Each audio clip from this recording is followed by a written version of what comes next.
ikú Awólọ́wọ̀. Ikú tó pa Awólọ́wọ̀ bí idán lórí, ayé gbọ́ nípa ikú rẹ̀ wọ́n di wọ́n mọ́rí.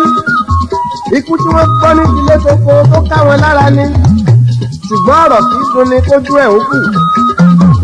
Ọbáfẹ́mi aṣòro ń ná bí owó Ìjẹ̀bú, bàbá Ọmọ́tọ́lá tí ń ràn bí òṣùpá, ẹni tí wọ́n ń kọminú ẹ̀ tí ò kọminú wọn, ọ̀fẹ́rẹ́ ń jẹ bí iná bàbá Olúṣẹ́gun ọ̀dá jẹnẹjẹnẹ bó máa léjò.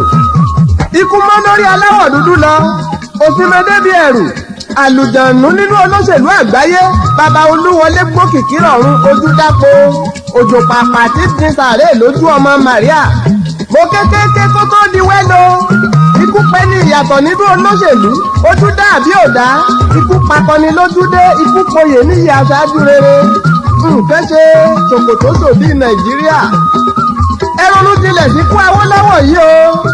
Àwọn ọmọ tó ti pọ̀npọ̀npọ̀n tí wọ́n fẹsẹ̀ wọ́lẹ̀ kò pọ̀n wọ́n mọ́, ó ti tú gbàjá lẹ́yìn wọn. Ìyàtọ̀ ti bálẹ̀ Yorùbá, ó ti bá Nàìjíríà. Ọjọ́ tí mo gbọ́ Awólọ́wọ̀ kú, mo farabalẹ̀ mo ṣàṣàrò títí tí mo dánúrò léṣẹ̀lẹ̀ ńlá lórí. Mo nírú kílè yìí ìwọ ọba tó dá wa. Mo ro gbogbo rẹ̀ lọ jìnnà réré, mo forúkú tẹ̀pá ìrònú, ayé kí mi wọ̀ dáhùn. Àwọn ẹni tó súnmọ́ mi ló béèrè títí pé kí ló dé tí mo gbàgbọ́dọ̀ lọ́wọ́. Wọ́n ní kí n tújú ká Ọbáfẹ́mi òkúkú yà, ikú tó dáa ló pa bàbá. Ọ̀rọ̀ tó bá tayọ ẹkún ẹ̀rín láàfin rín, mo tún mí kanlẹ̀ lẹ́yìn ìmọ̀ràn. Àwọn dífá tán, àwọn kọ̀ àwọn òsùn yẹ̀rẹ̀ sífá.